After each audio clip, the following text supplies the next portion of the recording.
But Zhili, this northern Song figure, so this is, he was born in 960. He believed it was a Zhili text, and he wrote, this is one of his most important and controversial works. In fact, it was on the basis of this that his sort of star pupil, a guy named Ren Yue, broke with Zhili, and they had this very interesting polemic back and forth of letters. This was part of what they call the Shanwai Shanjia dispute in northern Song Tiantai. This is, of course, after Saicho and after Tiantai has jumped over into Japan and become Tendai. But there is Genshin, for example, has a epistolary relationship with Zhili, asking him questions about Tiantai doctrine, which we have, which is still extant and very interesting to read. So let's just launch into this, right? Okay, so Wuliang Shou Fo Zhe. So first he says, this is a commentary, right? So when you get that zhe, he's saying, this ju so guan yang she shu jing ye. If you know that sutra, you know he's saying this is raising up, adducing, mentioning, using as examples, what is to be contemplated, so guan, right? Essentially including these 15 different scenes. So, you know, the sutra has you first visualize the sun, then the ocean, then the trees, then the Buddha, blah, blah, blah, all that stuff. Okay? Right? So for the moment, let's put aside neng shuo. Why? Because actually the title of the sutra is Fo Shuo Guan Wu Liang Fo Jing, right? So neng shuo is that Fo Shuo, is the speaker of the sutra. So he says, I'm not going to talk about that, but now I'm going to talk about in general, Lue, right? Vaguely explain what is being talked about, namely the contemplation of the Buddha of infinite life. So what contemplates, okay, the agent of contemplation, Nengguan, is in every case the three contemplations in one mind. And those three contemplations are the contemplations of the three Tiantai truths. So in terms of emptiness, provisional positing, and the middle, Kong, Jia, Zhong, Kong Guan, Jia Guan, Zhong Guan. But simultaneous, not first Kong, then Jia, then Zhong, but Yixin San Guan, all at once. Okay?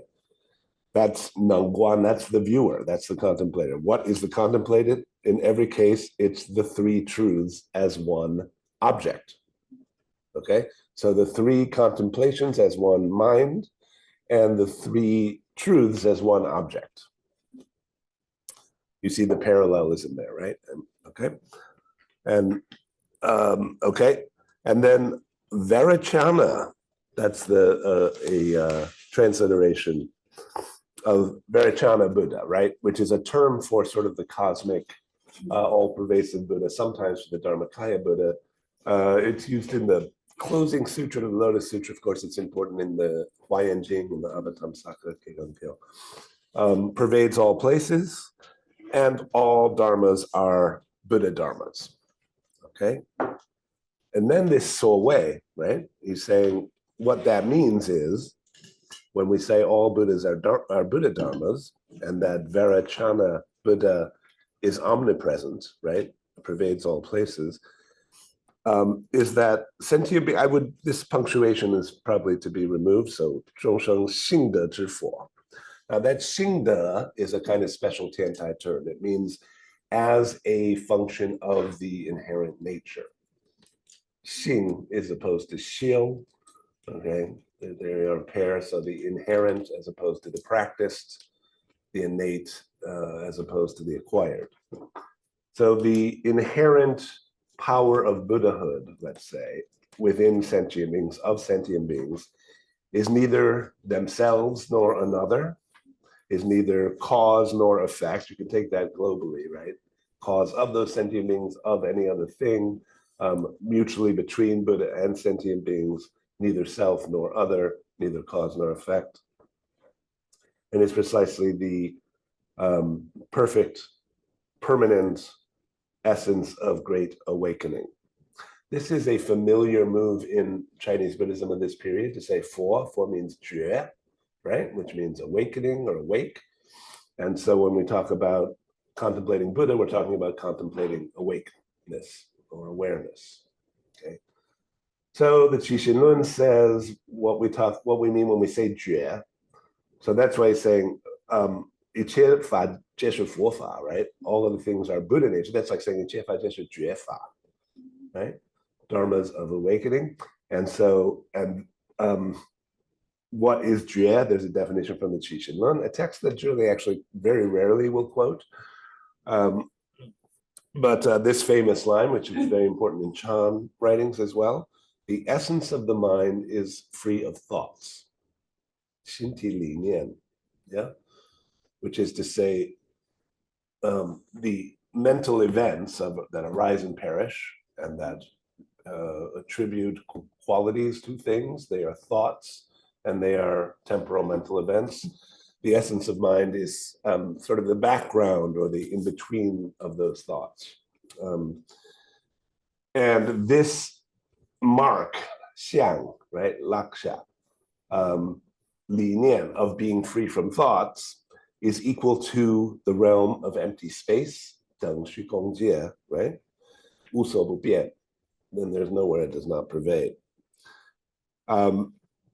This one mark, characteristic of the Dharma Dhatu, 法界, right? The totality of all objects of consciousness, 法界, right? Is the Tathagata's constantly dwelling Dharma body. In reliance on this Dharma body, it is named original enlightenment, Benjue, right? It's like Hongaku. And that's all a quote from the Qixin Lun. Okay. Thus we know, now this term, yes. I have a question. Sure. So in the beginning of the quote, it says 理念相合. So you said 相合 would mean marks. Yes, 理念相, and right. then the next sentence goes 法界一相. Would this 相 also mean mark, or would that mean something else? Yeah, mark. 一相, yeah. So the mark of the Dharma Dhatu? Yes. Mm-hmm. The single mark of the Dharma Dhatu. Yeah. Single characteristic, right? 故知果佛原名之体. So here we're going to have another one of these stretches. What is 果佛? That is the Buddha at the position of fruition, meaning the accomplished Buddha, right? The essence of the perfect illumination of an accomplished Buddha, a fully accomplished Buddha, is our ordinary, inherently or fundamentally entailed in the inherent properties of the ordinary person, we ordinary persons, right? 是我凡夫本具性的, right? And all teachings and all the various methods of practice that they discuss, none are not for the sake of manifesting this essence of awakening, okay? Thus, the four types of samadhi. Now, these are a specific section of the Mohajjhiguan, right? The four samadhis, constantly sitting, constantly walking, neither sitting nor walking, right? Or half sitting, half walking. So actual practice methods. All four are tongming, all of them are called nianfo, contemplation of the Buddha, remembering the Buddha. All of these forms of meditation, right? But their method of contemplation, serving as gates in each case, are different, okay? So the Yixing Sanmei, that's the constantly sitting samadhi, the one practice samadhi, hugely important passage, just directly contemplates Sandao Xianben Xingfo. Sandao is what? Sandao is Fanao Ye Ku. Okay, kleshas, karma, and suffering. Okay, so that's a special usage of that. Would have to kind of be alert to Sandao. Okay, so they will say Sandao Jisha Sanda, for example, the three virtues of nirvana, which would be prajna, dharmakaya, and moksha, liberation, jiatuo. Okay, so they just directly manifest the inherent Buddhahood of the three paths. So evil, mistaken cognitions, wrong action, and suffering, and that whole cycle. Okay. Fangdong Sammei, so that's the half-sitting one, contemplates. This is Danshi is a mantra or a dharani. Okay, manifested by contemplating the mantra. The lotus adds in the recitation of the sutra. The Guanyin contemplation combines it with counting of breath. The Jue Sammei, which is the Sui Zhili Sammei, also known, or Fei Xing Fei Zuo Sammei, goes through the three natures. The three natures are good, bad, neutral. Okay, so you're watching the arising of good thoughts, bad thoughts, neutral thoughts, good intentions, so on. Okay,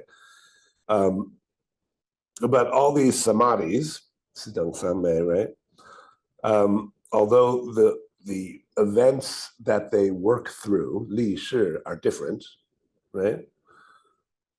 All of them, what they have in common is they are remembrance of Buddha, of Buddhahood. And all are for the sake of manifesting this great, let's say, essence or body of awakening. But although they are all ways of remembering Buddhahood, this is, in each case, these four samadhis, in other words, are for general application, tong tu, okay, sort of in its most general form, manifesting the essence of Buddhahood, of all Buddhas, the essence of all Buddhas, right? Xian Zhu Fo Ti.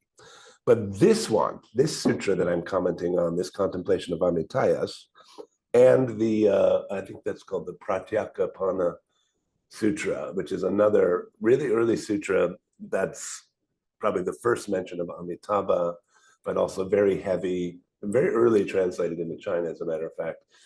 And also very heavy on Prajnaparamita analysis, combined with a very robust sort of visualization of the Buddha, specifically Amitabha Buddha. So these are different from the four in the Mohajuguan. How? So the point being, just like the Mohajuguan ones, the method is really to have the three contemplations in one mind, contemplating the three truths in any one object. Okay. And really what that amounts to is the all-pervasive, because the three truths have Kong Jia Zhong. Zhong is where you get the Pian Yi Jie Chu, omnipresence. Middle is omnipresence, not leaning to any one side, not partial, the interpervasion of all provisional posits, basically. And that's why we can say all dharmas are Buddha dharmas. But he's saying, you will notice really all of these are nianfo in a certain sense. They're all about remembering the essence of awakening. But this weird Pure Land Sutra plus that other one, right, are a little off the beaten track because they do the same thing, but how?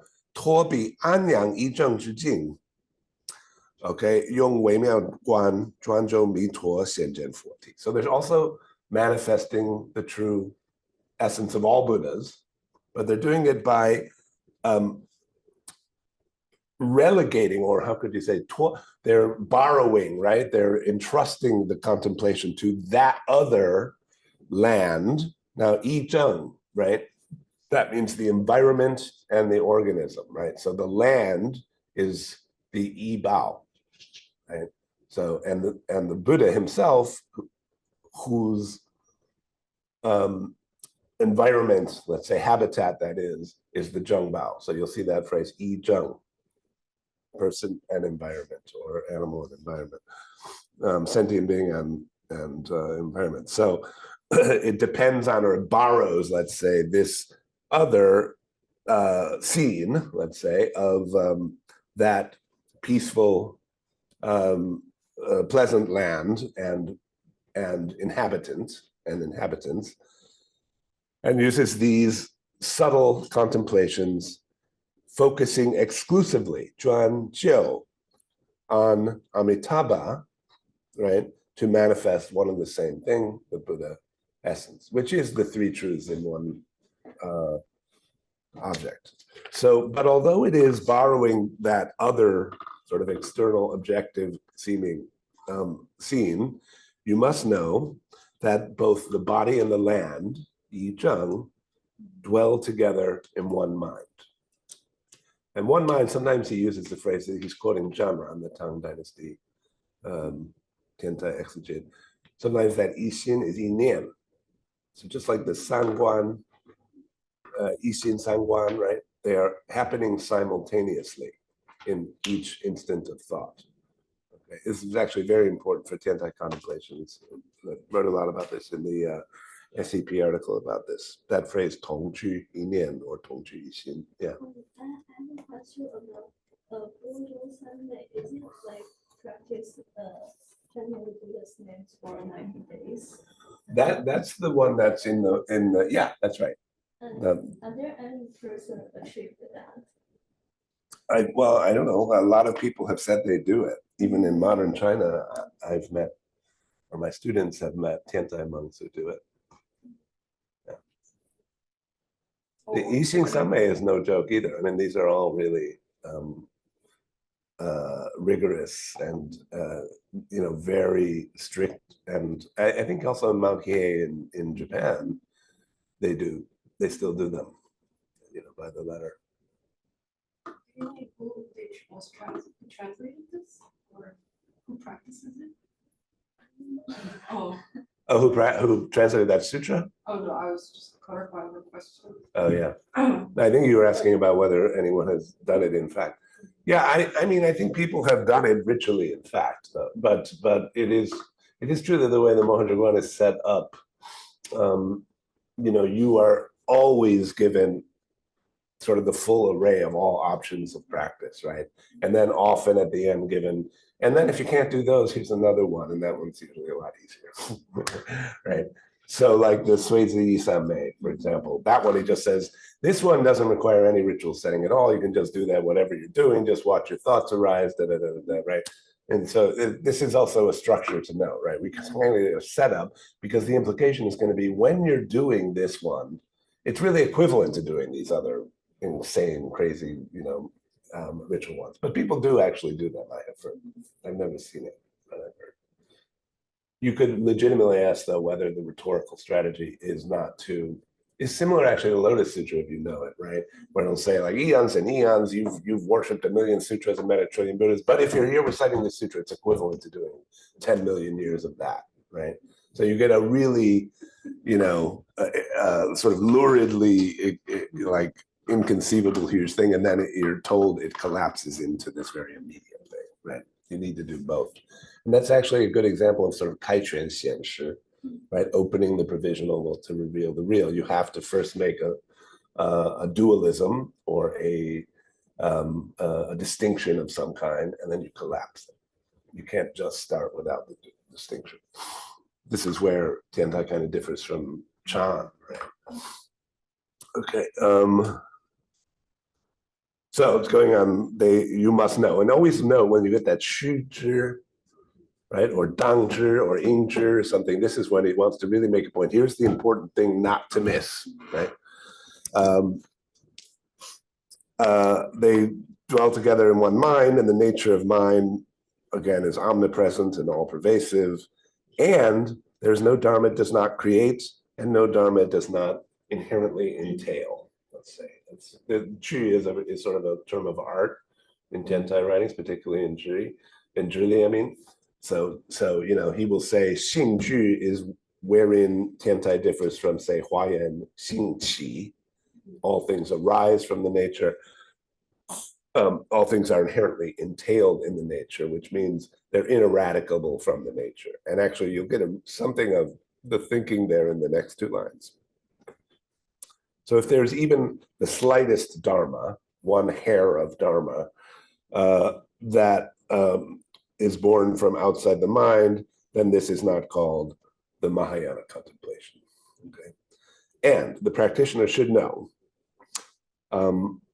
to depend upon the mind nature. So in reference to or leaning on the mind nature and contemplating the body and environment of that other, Bi meaning Amitabha Buddha, right? On the one hand, that land and that Buddha, that inhabitant, are made manifest. In other words, those visualizations really are like to have a crystal clear, like visual contemplation of what do those trees look like? What does that lake look like? What does the Buddha look like? Concrete forms. So he's saying in that contemplation, the specific forms of that particular Buddha and that particular Pure Land are becoming more and more manifest, Chang, right? But then reverse this. This is one of those reversibility thesis things. But also so you had Ju Hu Xin Xing, now you have Tuo Bi Yi Zheng, right, as the condition. Tuo like Ju, right?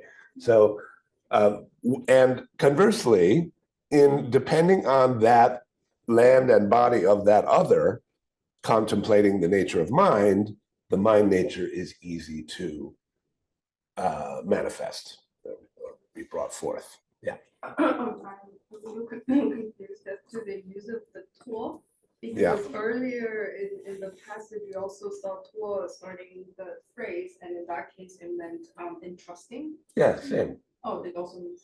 Yeah, it's same. This is a question of how you translate. Entrusting, like borrowing a place, right? So yes, depending on, but really, a temporary lodging, right, is being used, right? You're giving it a place, right? Just like what you do with your laundry with your luggage at the airport. So I'm trying to contemplate my Xinxing, right? And I'm going to temporarily make use of, right? I'm going to sort of depend on the expedient of thinking about this seemingly totally unrelated thing. But he's saying, no, it's not totally unrelated. It's actually inherent in the mind. Because Zhili, why would he say something so crazy? This is highly polemical right here, right? Because he's basically saying, when you contemplate and realize the nature of mind, you're not dimming the individual characteristics of other things, right? I'm going to see less of cup, less of table, less of Amitabha, less of trees in the Pure Land or anything else I might imagine. The more the sort of all-pervasive ground becomes manifest to me in the three contemplations, the more every specific detail of form becomes explicit to me. And that is among the points that Zhili's disciple Ren Yue will object to, because this is not usually how Xinxing is understood, right? If you think about that quote from the Qi Xin Lun, right, which is quoted all the time in Chan texts and others, and Fa Zhang, the Huayan patriarch, wrote a very influential commentary to, you would think the implication is, if the essence of mind, Xin Ti or Xin Xing, is separate from thoughts, it's also free from all marks, all characteristics, right? Because we know that marks are created by the Nian, right? They're concomitant with the Nian. So is this red or black or green, all the disambiguations that occur, the specificity determinations of things come with the Nian. And so if it's free of Nian, you would think it would be free of marks. Part of the reason he writes this text is to say, no, it's not that. You'll see that in the second paragraph, right? So on the contrary, when we say it is free of thoughts and of marks, that doesn't mean there are no marks or there are no thoughts. It means those thoughts and those marks interpervade. And in fact, they are even more present. They are omnipresent. They are ultimate. They are inextricable from the nature of mind. And so you see the structure of this sentence, right? You're contemplating the land with reference to the Xinxing, right? So meaning doing the three contemplations, then you're going to see that land all the better. And if you're contemplating the essence of mind, entrusted to, right, mediated by, maybe is an easy way to put it, Ju and Tuo, you could both say mediated by, okay? Mediated by that land, the nature of mind will be all the more manifest, okay? Because so this is really important. He says, when we say that the nature of mind inherently entails all dharmas or creates all dharmas, in reality, right, there is no entailer or entailed, right? So it's not that there's this formless, markless xinxing, and then it creates these marks, right? Because that would be neng zao, suo zao, right? And it's not, and also you're not saying, well, there's the eternal markless essence of mind, and that's neng ju. And then there are these, local appearances of particular marks, and that's suo ju. No. Any one of them is neng ju, any one of them is suo ju. Any one of them is neng zao, any one is suo zao. Hence, he says, so he's just sort of acknowledging that mind creates all dharmas can be misleading if you separate mind from all dharmas. And then you tend to think one is undifferentiated and the other is differentiated, right? And then you think xinti and nian, right, are separated. And in fact, that would be the literal meaning of xinti li nian, you might think. And that's how it's usually interpreted. Okay, so he goes on. So there is no neng zao suo zao. And just note the neng suo language is very constant. Ji xin shi fa ji fa shi xin. Precisely the mind is the dharmas, precisely the dharmas are the mind, not seer and seen, okay? All the causes and conditions that go into that are the creator, right? And all the dharmas so created, right? All are dang chu quan shi xin xing. Now that dang chu quan is a phrase that Zhili uses in his Shibo Miaozongchao commentary to John Rahn's 10 Gates of Non-Duality, where he distinguishes between three types of ji or identity. We say, you may know that Mahayana Sutras like to say these paradoxes, right? Samsara is nirvana, sheng si ji nibbana, right? Or even further, fanao ji puti, kleshas are bodhi, okay? Delusion is enlightenment. And Zhili, in that text, when he uses this phrase, he says, you've got to understand that we interpret that word ji is in different ways at different levels of the teaching. So it is not two objects joined, 二物相合, okay? And it is not 一物相反, 两面相反, two sides of a single thing. So samsara on this side, nirvana on this side, but it's one entity. But you can view this way or view that way, right? Which is, he thinks, the way it's viewed in the separate teaching, right? Where you say, well, nirvana and samsara, the object is the same, but you're either deluded about it or you're correct about it. He says, no, that's the second level. What we mean is dang ti quan shi, right as it is, completely identical to the other. So he's kind of echoing his own notorious phrase there, 当处全是信心. It's really the heart of the matter. And I just want to I'm not going to read through all of this because I want to get to the third paragraph, but thus know, let's just continue a little more into at least the next sentence.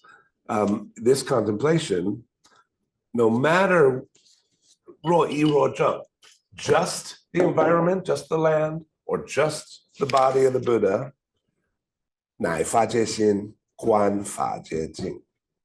This is the key Tiantai move, is the Dharma Dhatu mind contemplating the Dharma Dhatu object.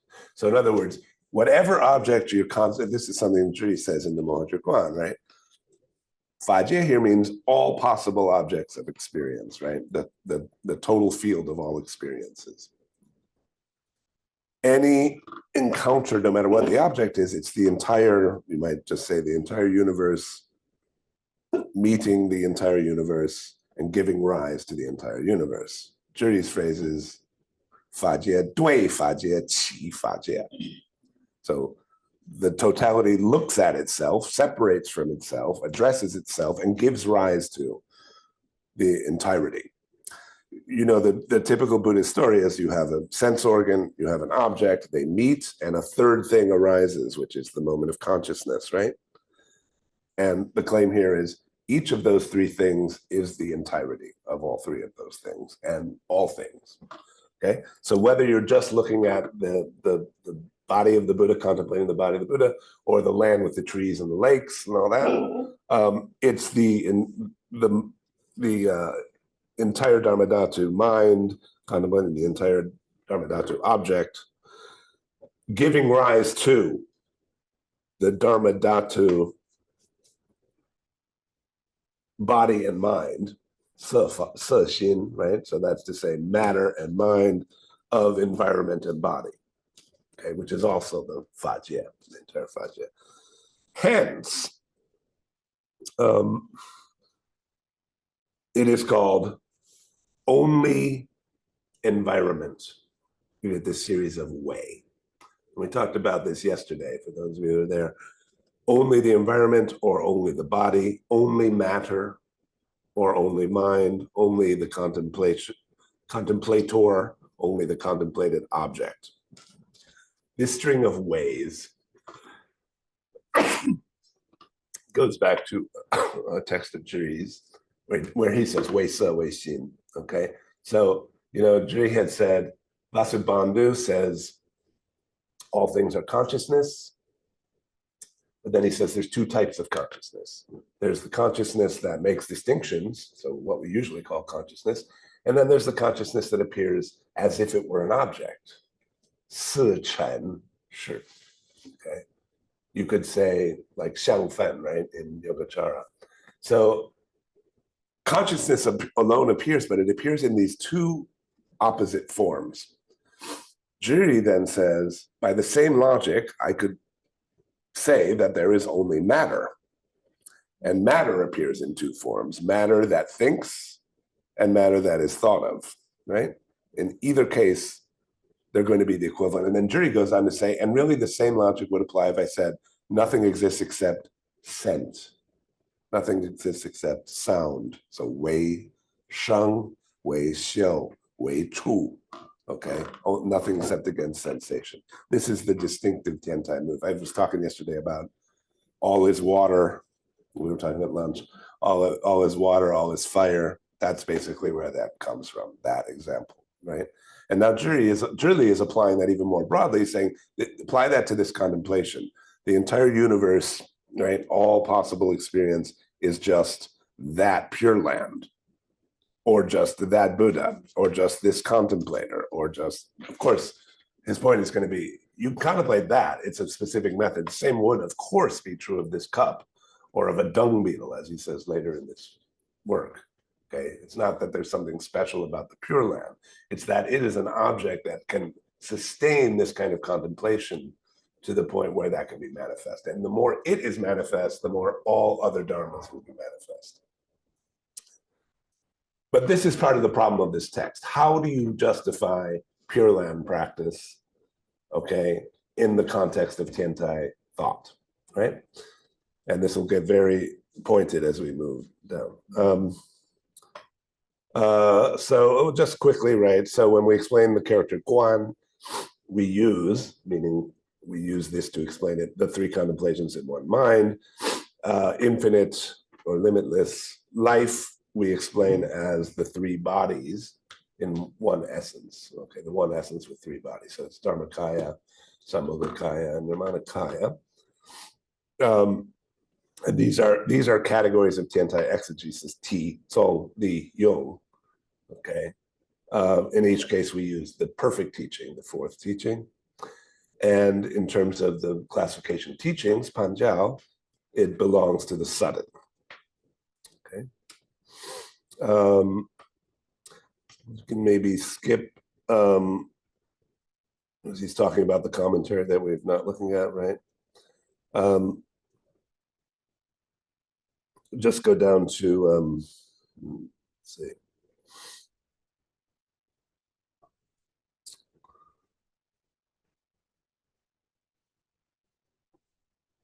Actually, let's skip all the way down to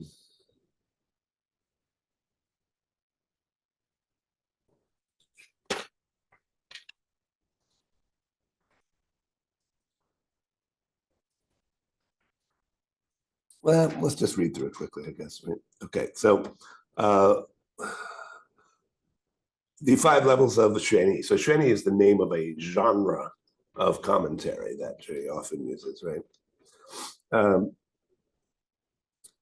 Really are originally from what the sutras, the contemplative methods that are derived from the contemplative methods explained in the sutras. Dashi is Zhili, right?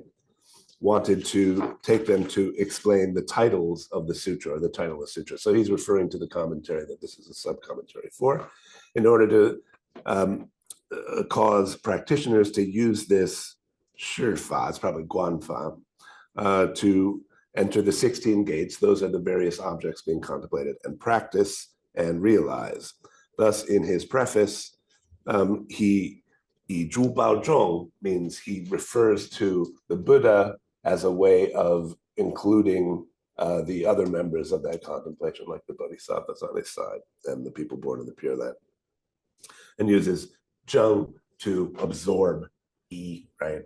So in his preface, he's talking about the Buddha, but you got to see it as actually the fa jie, so it should include also the surroundings.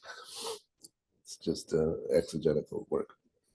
In contemplating the Buddha, since he is precise all 3 bodies, in contemplating the other objects in these contemplations, like the trees and the sun and the water and the birds, how could they not be the 3 truths? Okay, so the triplicity of the objects, right, on one side, and the triplicity of the subject, right, the sangwa, ishin sangwan. So if you're looking at the Buddha and his infinite life, you're obviously looking at the 3-bodied Buddha. And that means when you're looking at the tree, you're looking at the 3-bodied tree, right? The 3-truthed tree, the sandi tree, the tree that is empty, provisional, and the middle.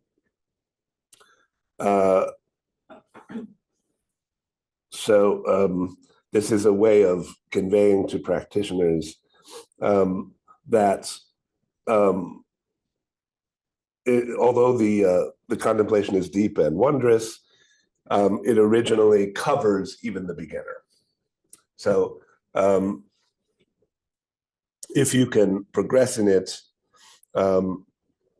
what worry would you have in not accomplishing it? So again, it's kind of supposed to be a simple level, right? Even if you don't enter into the specific stages delineated there, right?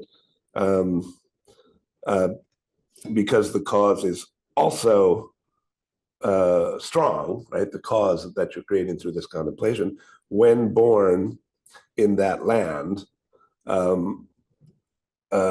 you will be able to join the great assembly, and seeing the environment and the body in their hard to conceive or inconceivable subtlety, you will quickly ascend the stages of sagehood and deliver beings broadly, indeed broadly. This is forever different from just phenomenal acts of goodness or the practices of the Hinayana, so-called, right?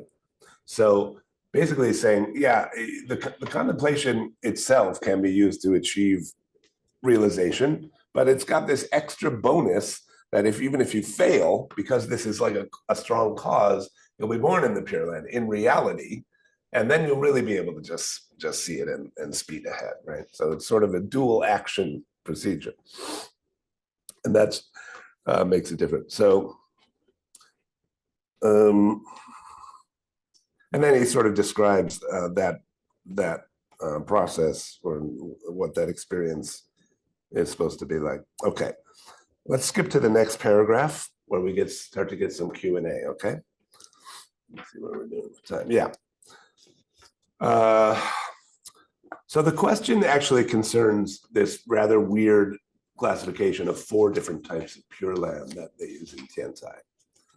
Okay, the highest of those is the so-called Jiguang Jingtu. And this is initially a way in which Zhili tries to give 4 different levels of meaning to the idea of Pure Land, right? I think, what do we mean by a Pure Land? And it gets rather intricate. Who is the inhabitants there? What are the characteristics of that place, and so on. But the questioner gives the sort of standard understanding of this, which truly is you're going to push back. He says the three lower Pure Lands, 季节有相, so there it is again, right? They have marks, right? And so it makes sense that you could talk about the golden jewels and the ponds and the trees and all that gaudy stuff in the Pure Land, right? Sure, and so on. But 极光之境, right? The purity of the quiescent light Pure Land, right? 以全无相, right? Is already completely without marks. How can you talk about gold jewels, the flower pools, and the, jasmine trees, so on, right? Because these kind of things are really specific, of real specific concrete objects, right? He writes, when the sutras and shastras say that the quiescent light is without marks, that means they have already exhausted ran ai zhixiang, marks that taint and obstruct, meaning are mutually obstructive. And actually this is really the gist of the story here, right? Which mutually exclude. What is the ran? What is the taint? It is the mutual exclusivity of discrete objects, okay? That do not pervade their opposites or their others. So he is making a very bold exegetical move here, saying Wuxiang doesn't mean, notice the next line, 非如太虚空无一物. It doesn't mean like vast empty space where there's no thing. Okay? It means a specific way of being free of marks, not free of any marks. And why do they say this? Early on in Chinese Buddhism, Zhangzhao, I think, was a decisive moment. I think it's in Boro Zhilun. He says, 若以无相为无相, 无相则为有相. Translate. If you take marklessness to be marklessness, then marklessness becomes a mark. Because a mark is what excludes the alternative, right? So if wuxiang is definitely wuxiang, meaning that it just is able to push out, keep out, prevent there being any marks, then it is by definition a mark. Okay? So the solution then is in that tradition to say, really, when the sutras say wuxiang, they don't mean there's nothingness where there's nothing there. They mean the marks do not obstruct each other in that way. I, right? Chang I, of course. Ran I, right? Condition, and so they condition each other because they are mutually external, right? Not the vast emptiness of open space. Truly because, this is another one to watch for in these kind of texts. Liang you, there's always like, here's, the gist of the matter. Precisely because the three delusions, right? So the delusion about each of the three truths. So you can be deluded about emptiness, about Jia, and about Zhong, misunderstanding of those, are ultimately pure. 究竟清净. The physical form and mind and environment and body become ultimately manifest. So se and xin ultimately become manifest. And then he quotes a bunch of stuff we can look at. If you like Dajing, it's the Nirvana Sutra. And what he's trying to demonstrate here is in mie shi se, huo de chang se, which is to say, it's not without se, it has chang se.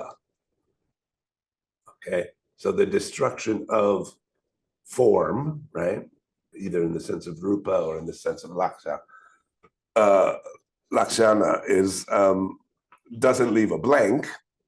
It leaves the permanent form. What is permanent form? Which is form that can appear also as its opposite, is unobstructed. Yeah. And 学相性是一复入式. And the same is true of the other skandhas, so the constants, right? Quotes the Renwang Borajing. This is called the Fa Xing Wu Yin, the 5 skandhas of the Dharma nature. So as absolute. And the Lotus Sutra, Shi Jian Xiang Chang Zhu. Okay. All the marks of the world, the xiang, right, are eternal, permanent. And the larger Prajnaparamita Sutra says xiang wu fei zhong dao, which Zhili often quotes. So this is called, and this phrase, jiu jing le bang, jiu jing jin bao, jiu jing hua chi, etc. That jiu jing, I should tell you a little bit of note on that. Tiantai has this thing called the 6 identities, liu ji. Okay, and they say, when we say all things are Buddha dharmas, that's ji, right? But there's also levels of manifestation. So this is a traditional way of kind of balancing out the sameness and difference dimensions. Okay, so it's all the same, and some of those worries that critical Buddhists have and original enlightenment have, right? When I say they are that, nevertheless, there's first li ji. That means they are identical in principle, right? In their sort of ultimate truth of the matter, right? And then there's mingzi ji. That's in name. That's when you hear that you're identical to a Buddha, right? You were always identical to a Buddha. That's li ji, right?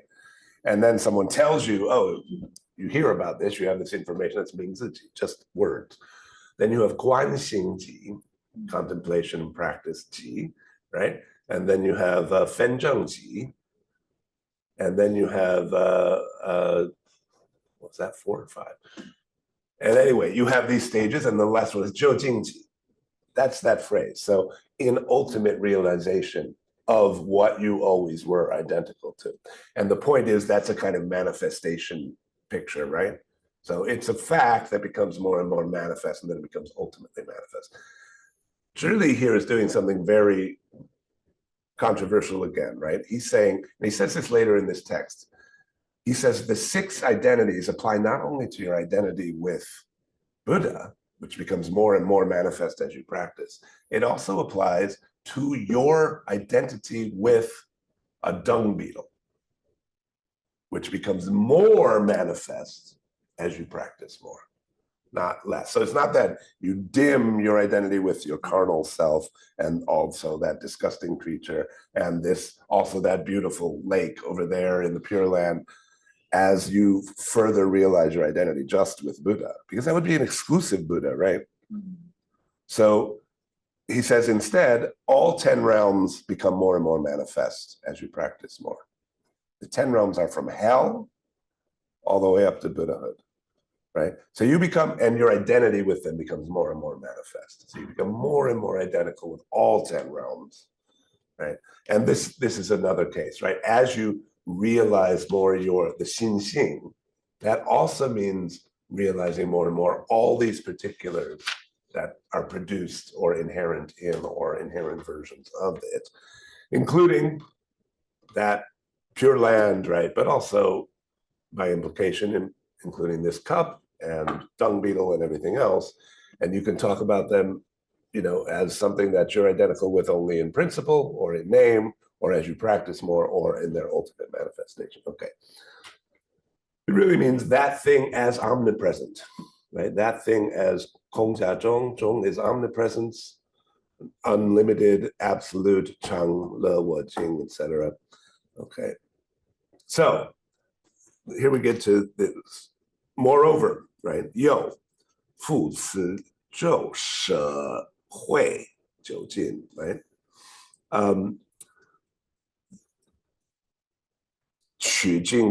So, moreover, this is addressed to this practice of abandoning the impure all the way to the end and adopting the pure all the way, exhausting the source. Okay, so an absolute dichotomy of choice. Now we're looking at the delusion on the sentient side. So note those words, qu, she, qu, she.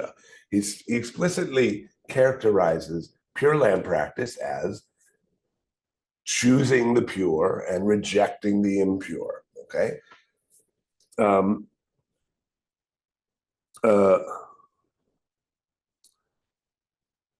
So that Jiu is important here. He says this practice is addressed to that way of proceeding in the practice, okay? Dichotomous, dualistic, okay? And thus, gu, this realm of suffering and so on is judged to belong to the three obstructions to the three truths, while in contrast, that happy land with its golden jewels is taken to be the quiescent light, right? Raw, Jiu. So here's a contrast, right? If instead we were focusing on the equality of pure and impure in our discussion, Tan, right? Then the ultimate realm of suffering of dust and sand, right? Of mud and sand, we would this ultimate dust and sand of this realm of suffering, we would take that to be the quiescent light. So his point is here, both of those are totally legitimate, right? We want to address both of them, the very dualistic practice that separates the good from the evil, the pure from the impure, and the one that sees them as absolutely equal and even identical. What are we talking about right here in this upaya context? This one is going to keep this getting us to our central topic, right? 此之二说, these two alternate theories, right? 单顺西探五不圆寂. That Shitan is the four Siddhantas, comes from the Dajjadu Lun. This is super interesting. Side note, because this is a way in which the pseudo Nagarjuna expands on the basic idea of two truths. Okay, two truths was always, well, there's ultimate truth, and then there's a single set, or maybe a doubled set, right, with a negation in it of conventional truths. But here, as tends to happen in China later, two truths and upaya sort of meld together, okay? Because upayas are infinite, unlike conventional truths, right? But in Tiantai, as in many other Chinese Buddhist schools, conventional truths, like upayas, are infinite in number. That's why the third category, the Pianjiao, is Wuliang Sidi, right? There are infinite sets of conventional truths.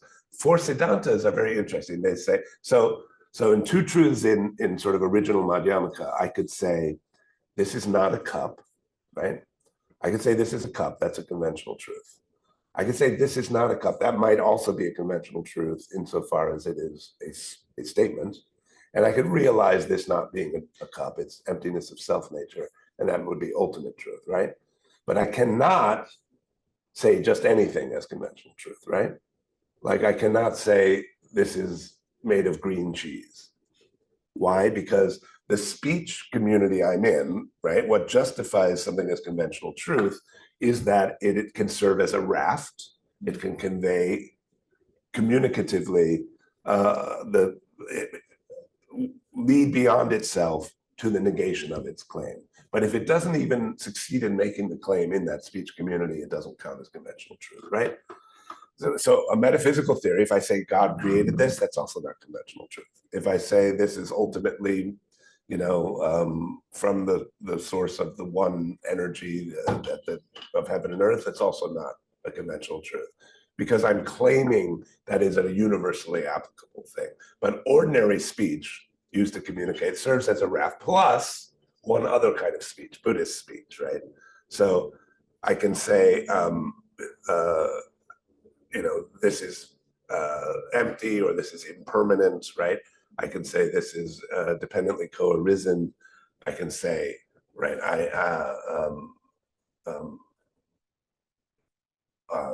this samsaric thing is nirvanic and so on. But all of those are claims, right? So in strict Madhyamaka terms, they're still conventional truths. But they work because they lead beyond themselves, beyond all claims and all views, right? Some views don't because they're metaphysical, and some views don't because they are nonsensical within a particular speech community. So I certainly can say this is an alligator, right? And alligators are the best thing in the world. But in the four Siddhantas, I can't. Because the four Siddhantas are, first, worldly Siddhanta. Siddhanta means legitimate statement, okay? So the first one is Shijian Shidan, right? So for the worldly, the conventional. So I'm in an English-speaking environment. We have this sort of agreement to call this a cup. I want to talk about cups for one reason only, which is to relieve suffering, right? If I'm a bodhisattva. So I don't want you to get attached to the cup. So I want to use that speech in a way that will allow me to transcend that reference, right? That's why I don't want a metaphysical story about the cup, but I can still say, here's an example of this cup, and you'll know what I'm referring to, and pass me that cup, and so on. Let's have a drink of water so I can continue to expound the Dharma and alleviate suffering, and so on. I need that to work. But so that's Shijian Shidan is just like that. But the next one is Weiren Shidan, idiosyncratically for a specific person statements. So in this case, this has to do with the duty of a bodhisattva. Bodhisattva can't say, well, 99.9% of the people in this speech community call this a cup, but there's also that one crazy guy who just calls it an alligator. Well, to hell with him. It's not my problem. I'm not going to accommodate that, right? No. The bodhisattva has to go and say, this alligator is empty, right? Because the whole point of it, and there's no other justification than to explain the emptiness of that attachment, right? So it's entirely dependent on the attachment of people. There's always going to be exceptions. We call them the crazy people, right? But that doesn't matter to the bodhisattva. That has nothing to do with the bodhisattva's mission. So he has to be able to adapt to go along with any, however crazy, use of speech. That's Weiren. Third one is Dui Zhi. This one's even more fun because Dui Zhi means remedial, right? So that means not only do I not use words in the way that the community uses them, I deliberately use them in an opposite way, okay? To undermine the attachment, right? Because the whole reason I was justified in talking about this as a cup was to undermine eventually your attachment to it being a cup, right? So of course I can then say this, what are you talking about? What cup? Not only can I say it's not a cup, I can also say it's an alligator, if that will work, to undermine your specific attachment, right? And then interestingly enough, the fourth is the ultimate truth, Siddhanta. So it's put on the level of a conventional truth, which is also an important move that has implications in Tiantai, right? Because they will say emptiness is just one more conventional truth.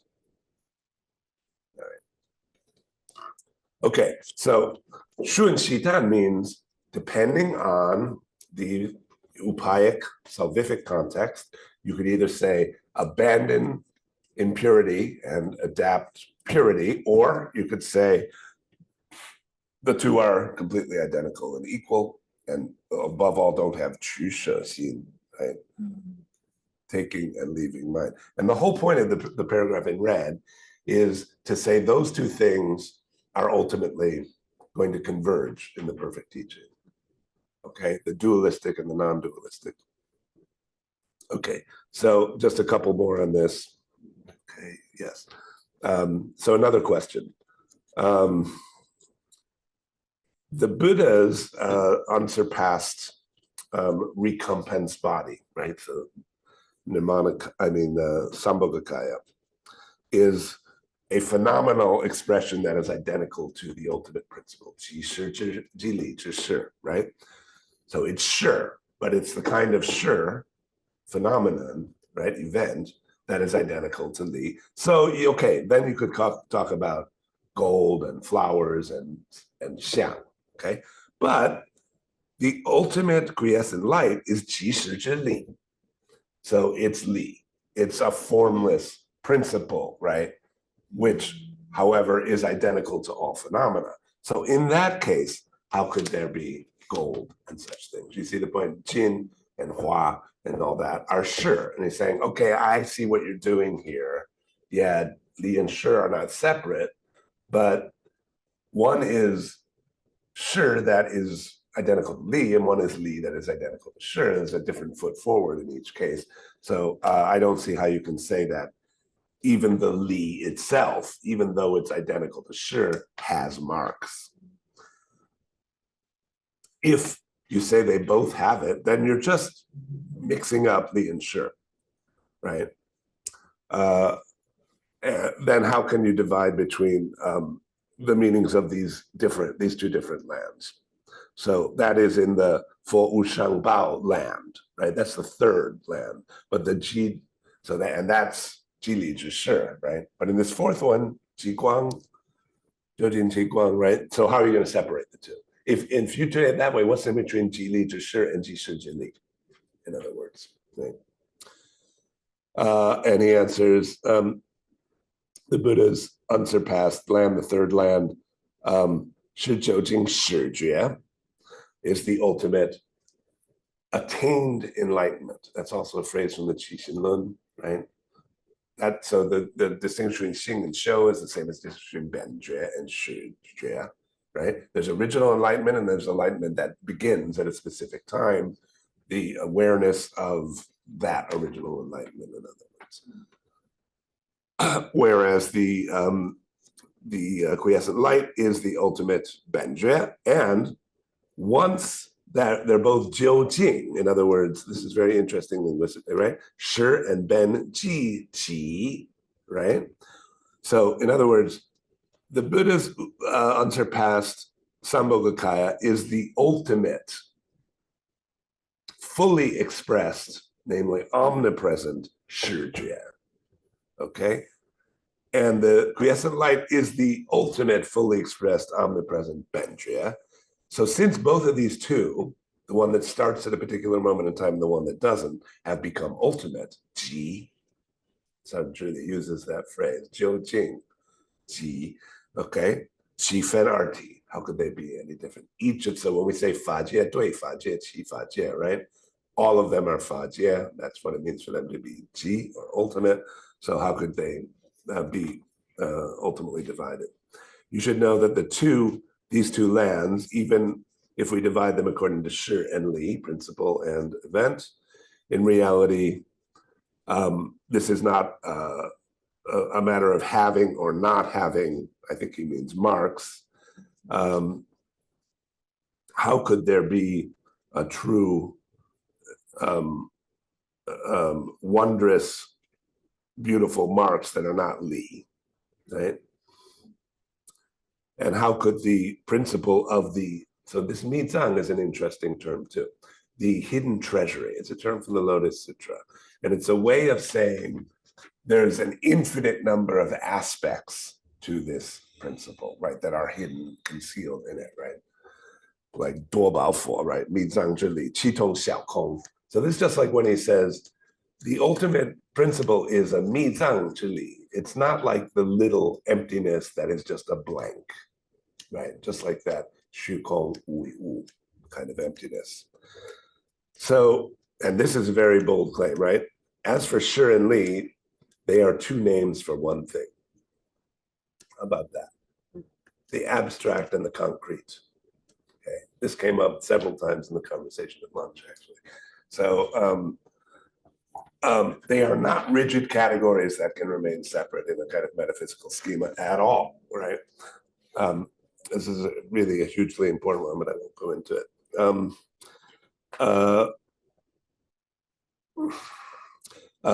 It's for the same reason that they return to the root, that it's called the unsurpassed Sambhog, the events, the phenomena of the Sambhogakaya, and for the same reason, returning to the root, that it's called the principle of the quiescent light. Okay, they're both really alternate ways of describing the same thing. So Miao Le is Janran says, 修德是德，本有是德, right? So 修德, the four virtues, one of the four virtues, 常乐我净, right? Permanent, self, blissful, pure, as attained through practice, 修德是德, and the originally possessed, these only when these two meanings are understood to be the same or equal, is it do we have the marks of Verachana's body and land, right? Okay, so he finds a good quote. Moreover, the Zhili's, this is just technical stuff about Jingming Shu is Zhili's commentary to the Vimalkirti Sutra, manifest taking the Jiguang as the Buddha's body, Yibao, right? That is his environmental karmic response. And thus we know that to dingzhi, to fixedly cling to the idea that that third Pure Land has gold and jewels and so on, whereas Jiguang Dingwu, right? 此乃明明全部之意, right? That's to be confused by names and completely miss the meaning. Okay? Dingyo, Dingwu. That's really, when we say it's Jiujing, that is why I talk about ontological ambiguity. They are not definitively one or the other. And that includes, is this a jewel or not a jewel? How about this? You can't say Dingyo or Dingwu in either case, right? Okay, but this is the part I really wanted to look at though. And one of the reasons I did is because you will find people who write about Tiantai who say, hey, wait a minute, you can't say the inherent inclusion of evil and the identity of good and evil and all that stuff, when clearly Tiantai texts often speak about attaining purity, okay? Yes, they do, but this is where this is explicitly addressed. How there is practice, there is progress, there is such rhetoric, and at the same time, there is the total non-duality of good and evil, pure and impure. And these, how do these relate to each other? This is the passage which really explains that. So another Q&A. The perfect principle is subtle, is neither pure nor defiled, right? Ucha, usha, has no appropriating or renouncing, right? You don't choose to take or get rid of anything, right? But now you set up defiled and pure and ask people to choose and renounce, right? To take one and renounce the other. Not only does that violate the profound, the wondrous principle, it is, and thus is not the highest vehicle, right? So how can you call this the practice of the mind, the wondrous contemplation of the mind that manifests the one ultimate reality? Okay, so this is the elephant in the room, right? As we try to write a Pure Land text from a Tiantai perspective, right? Non-duality of good and evil, this is like the daily fare, right? And now you're actually encouraging people to chusha, right? You're saying, go to that, get rid of this, right? Okay, here's Zhili's answer. 居民求一，万无一得. There's a nice proverb for you, right? If you go by names and seek the meaning in that way, you will not get it even once in 1,000 times. Tries. But conversely, 以一定名, if you fix the names according to the meaning, you will not miss even once in 10,000 times. Why will we share? Truly, it is because 里外、里内、小圣、大圣、见次元顿. Okay, so that list is the beginning of the sentence. Things within principle, that generally means outside Buddhism, okay, outside the teaching. So, and inside it, whether great vehicle or small vehicle, gradual progression, that's 见次, or perfect and sudden, all the names are pretty similar, okay? So people talk about pure and impure all over the place, and Hinayanas talk about it, and Mahayanas, and sudden does, and gradual, okay? But we have to, 虚一些正定之内外, we have to use either astray or accurate to distinguish whether they are 里内 or 里外, okay? And then 以空中减其小大, do they have a conception? What are the conceptions of emptiness and the middle to distinguish the great vehicle from the small vehicle? And then sudden and gradual to distinguish the separate teaching, Pierre, from the perfect teaching, okay? And then we can cause all these names and terms to be precise without any confusion or overlap. And only then can we depend them to set up our practice and contemplation. For this reason, 今家平时等义 in evaluating, assessing these meanings of pure and impure, of taking and leaving, we use 6 sentences to distinguish their sameness and difference, namely, 相坡相修相济, how they refute each other, how they cultivate each other, and how they are identical to each other. So they destroy, they serve as a cause, and they are identical. 3 ways in which these things relate to each other. And there's 2 such claims for each of those, 相坡相修相济, and thus we come to 6 claims. What do I mean?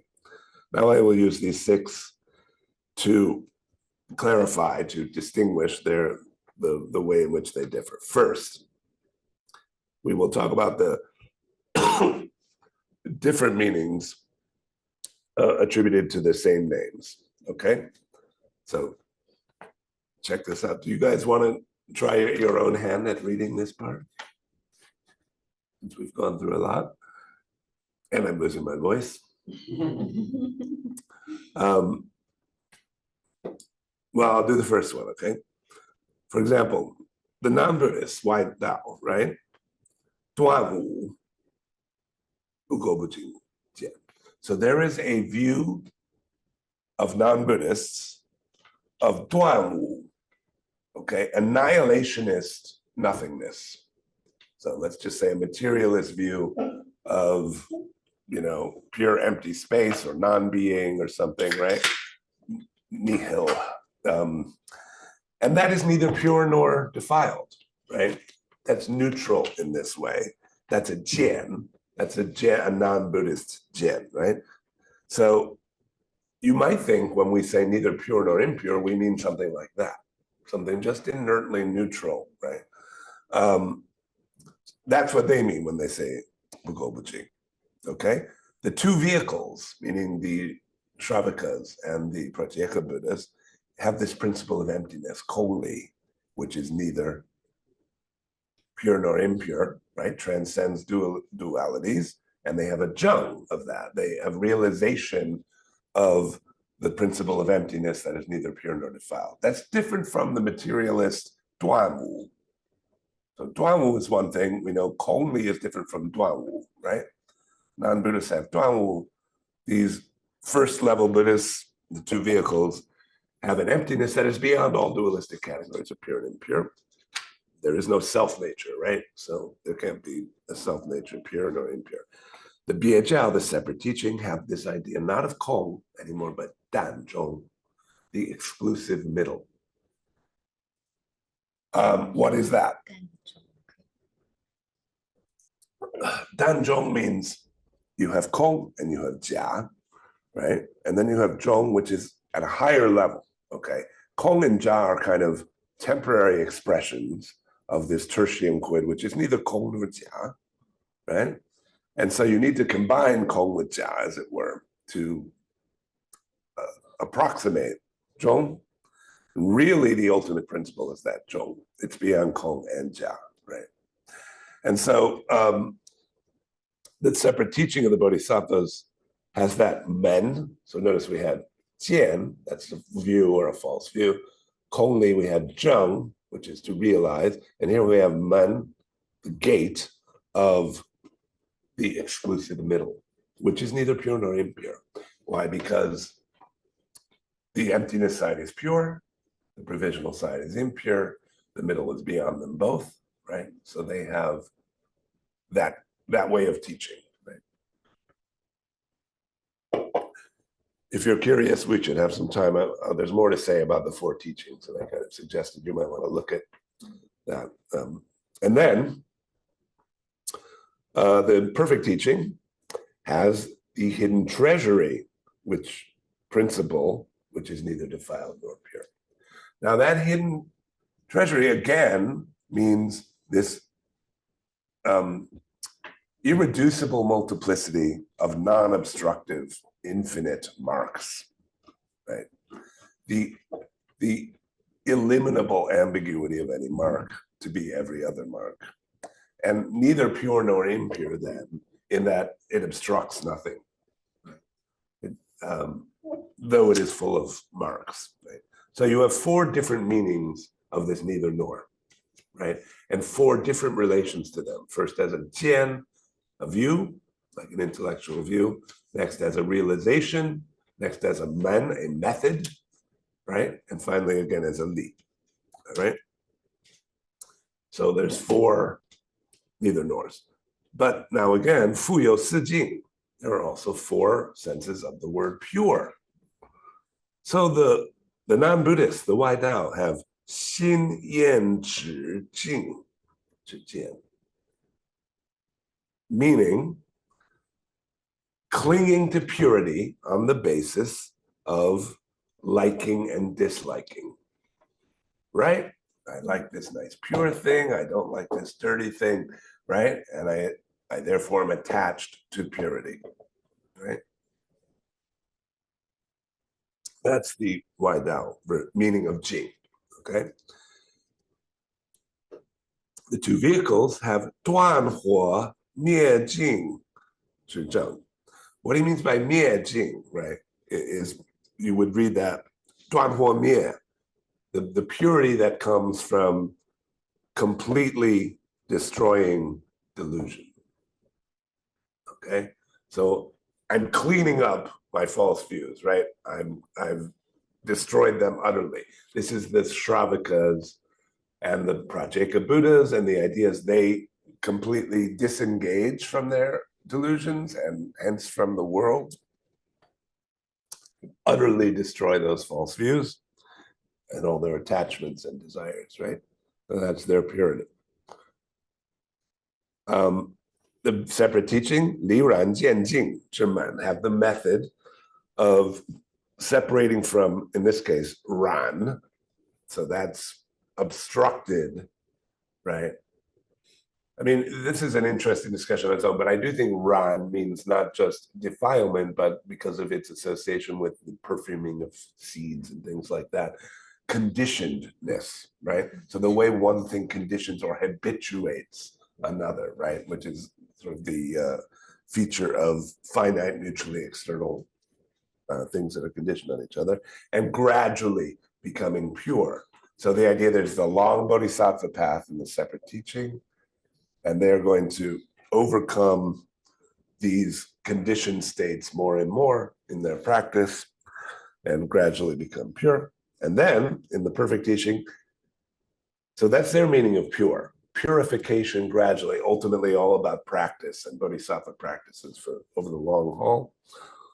And the perfect teaching, Jiran Dunjing, precisely those conditioning defilements are pure. So we still say Jing in the Yuanjiao, right? It just means a different thing. So what are the four again, right? Likes and dislikes attaching to one or the other, right?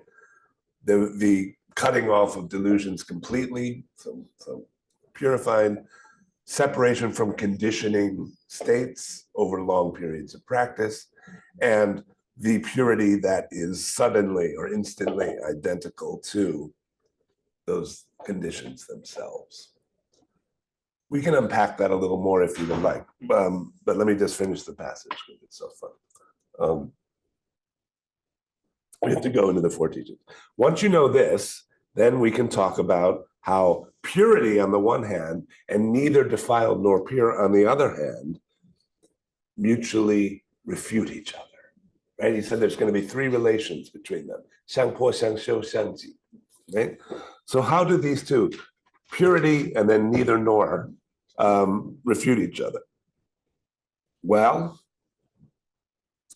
the perfect teachings, sudden purity identical with tainted conditioning, destroys or refutes or transcends the separate teachings, the two vehicles, the non-Buddhist idea of neither pure nor impure. So it's like a 对治习单, right? We say pure to refute those three senses of neither nor, neutral. It's not like empty space, materialistic, annihilationist, neither pure nor impure, right? It's not like just the idea of emptiness that is beyond all self-nature. It's not like the exclusive middle, right? And so to refute that kind of an idea of neither pure nor impure, we're going to talk about purity. Okay? But conversely, the perfect teachings, neither pure nor impure, is used to refute these three meanings of pure.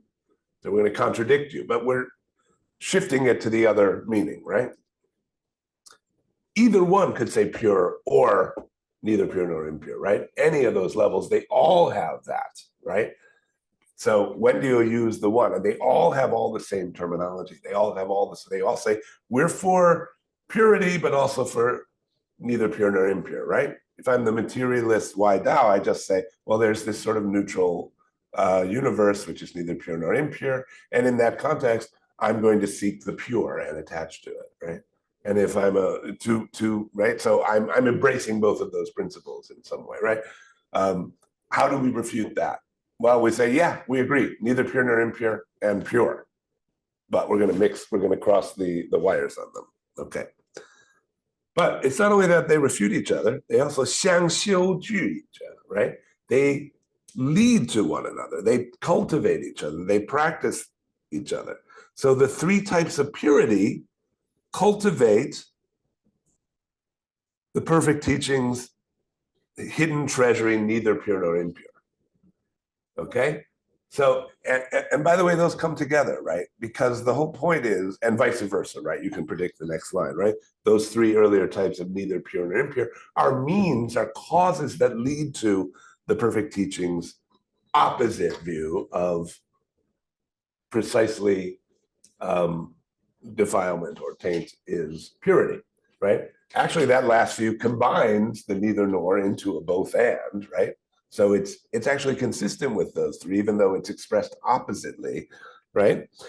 And similarly, right, the dun jing, right, sudden purity, right, is beyond all dualistic categories, right?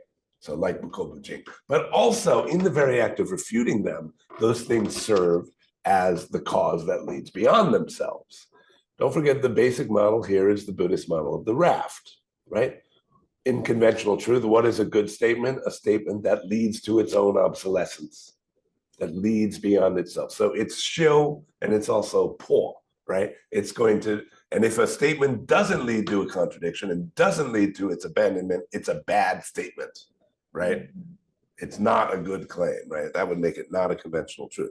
So on the one hand, we're going beyond those statements, but we're doing it with another part of their own claim, right? If you say Bukoba Jing, I say Jing. If you say Jing, I say Bukoba Jing.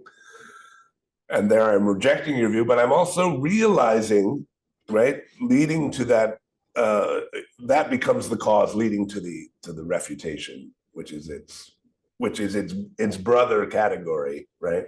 Bukoba Jing ends up leading to Jing in a new sense, right? I always had them both, but now when this one gets knocked out, I get this one in a higher sense. And when this one's knocked out, I get that one in a higher sense, okay? And then, 相即具, right? Now, 原教即然之境, 即是密藏不垢不净. 密藏不垢不净, 即是即然之境. So at that fourth level, the neither nor and the purity are synonyms, mean the same thing. They have converged. And that means, I mean, we could diagram this maybe, but you can see how these things cross, right? The other three, right, they all have sort of a not fully realized union of these two seemingly contradictory ideas. We embrace neither pure nor impure. We embrace purity, but in senses that need to be 开权显示, opened up. We reveal, oh, the real meaning of what you were saying, which was purity, is going to be this 寂然顿静, right? And that turns out to be exactly 不垢不净 in this 密藏 sense, right? Which was the other piece you had. And that's only achieved, so you get back all the things that are refuted, but in this, what, non-mutually obstructive way, right? Which is exactly what it means to be 不染爱, right? So now, 不垢不净 and 净 are not 染爱. And you could say each one is the whole, right? Each one is 法界, right? You could say 为不垢不净, or you could say 为净, and you would always mean both, right? Okay. 金智妙观, right? So the present wondrous contemplation is to look just at the defiled mind, and within the defiled mind, contemplate the four Pure Lands. And once one has reflected on the quiescent light, how could that be different from the hidden treasuries, neither pure nor impure? So the Pure Land, in that case, neither pure nor impure. If you say that this current sutra abandons the filthy and takes up the pure, and thus is different from the negation of both in the principle of the hidden treasury, why is it that Waiti in the sutra, right, who is the one asking the question for the visualization, when hearing this contemplation described, has partial realization of the Mizan? This is just he's saying it, the text supports it by using that same phrase here. You should know that purity means purification of both defilement and purity, right? Filth and purity. So we use the equality of defilement and purity, the principle of, in our construal of, maybe we did that, 位于净土 of Pure Land. And this is interesting. 名偏义远. The name is one-sided, admittedly, but the meaning is comprehensive. So the name is tilted to the side of pure. We call it Pure Land. We really don't mean 不垢不净土, right? Or 极净极不垢不净土, right? Okay, it's a shorthand, right? 四者位, right? That's what it means to say. The name is one-sided, but the meaning is complete. It's just that, this is interesting, in the opportune situation where the mind, the inclination to renounce filth is strong. So in sentient beings who seek the good and the pure, right? It is appropriate to use the method of purity to purify all things. In other words, to call that comprehensive principle by the name purity. It's an upaya, in other words. So now, when we talk about purity, and when we talk about neither pure nor impure in these texts, meaning in our Tiantai text, they are not at all contradictory. Okay. But the last line I'd like you to also know. Moreover, you should know, 取舍若己, 与不取舍, 亦非者, means picking and choosing, if made ultimate. There's that ji again that we said for the Jiujing before, right? If seen to be each themselves the fa jie. In other words, as cultivated though, right, as contemplated with the three contemplations, are not a different track from neither picking or choosing. Really, the same logic will apply because 取舍 is sort of the subjective correlative to jing go, right? Go jing, right? So just as we could say, so there's gonna, he doesn't do it, but you could go through these four levels and you could say there's xiang, po, xiang, xiu, and xiangji for qu and buche, right? Miaozongchao and so on. Okay. So we got through it. That was pretty good. And we have a little time, so we can talk about anything in there. Thank you so much. That was incredible. I can't believe you got through the whole text this quickly. I made it so clear. It was great. So, Great. Thank you. Mm. I know maybe is there anyone who has class in 3:30? I do have a bus to catch, Oh, okay. Ah. Okay. so, but thank you very much. Sure. You know, when we originally planned the time, there was some kind of seminar that was starting at 3:30 or 3:45. So I just wanted to make sure if anyone needed to leave. We also have a class at 3:30. Oh, you Oh. do have a class at 3:30, okay.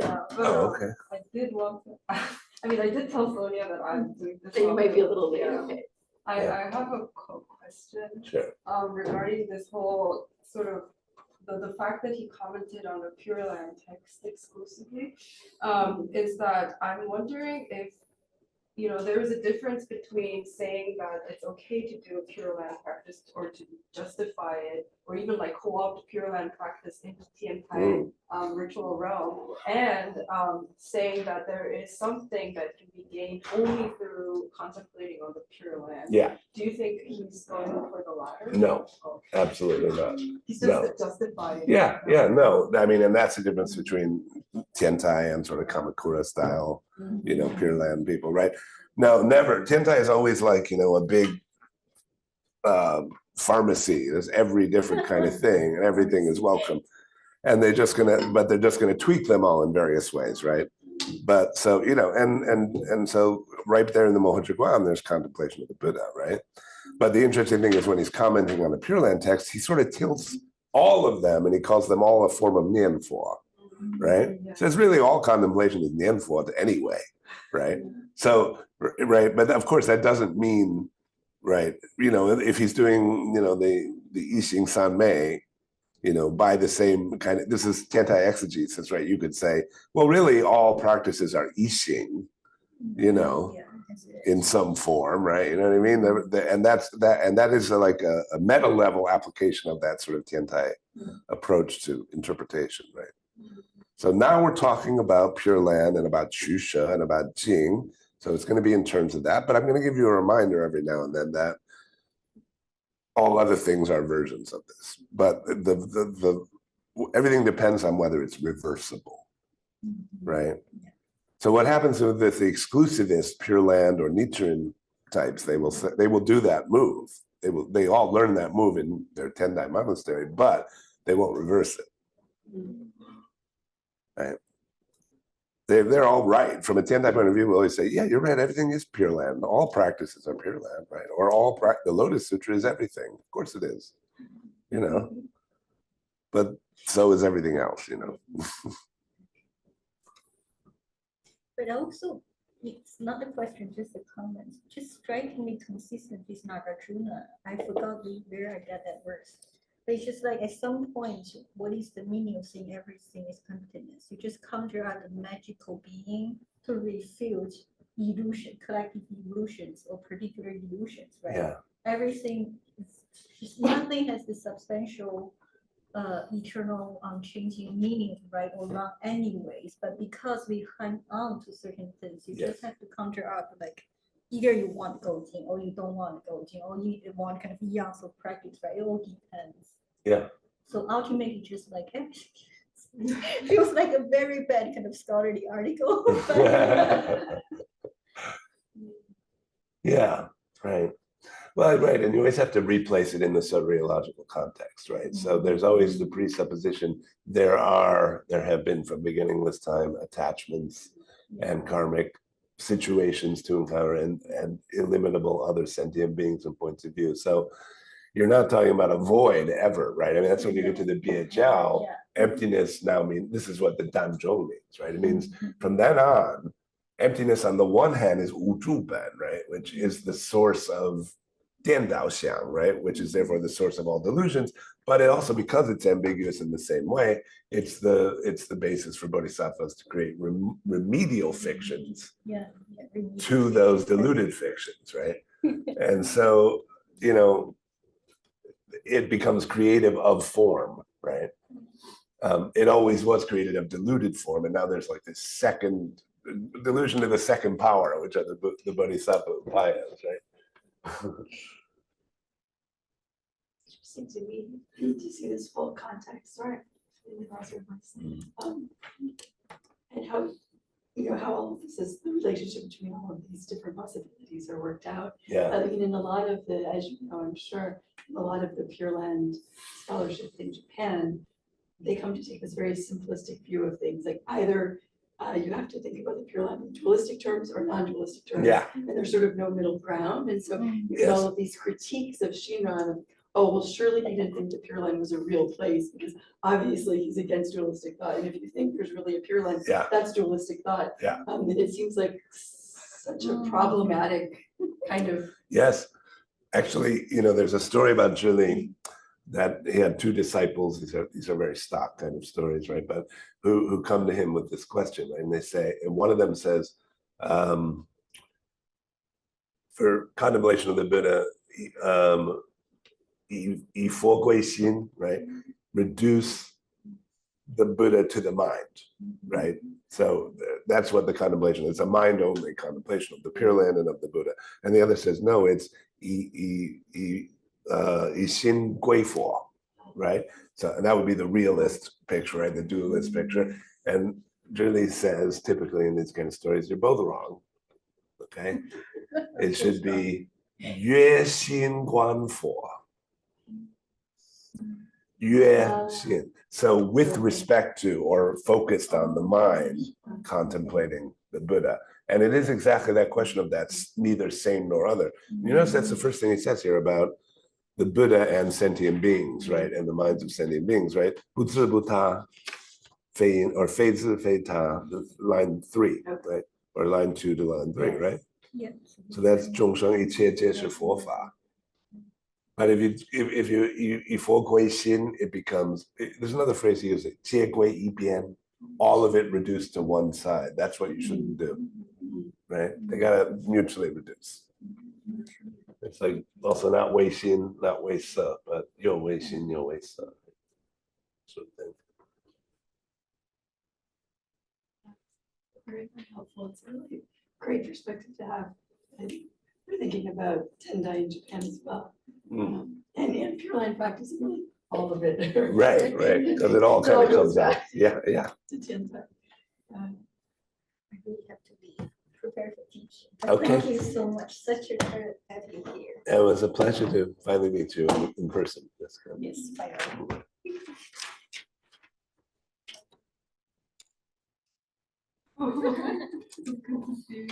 Yes.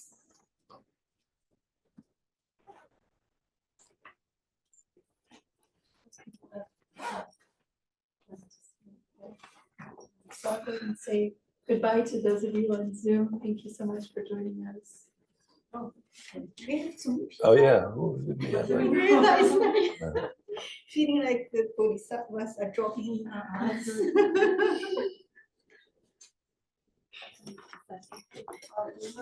Oh, right. My replies to reading this.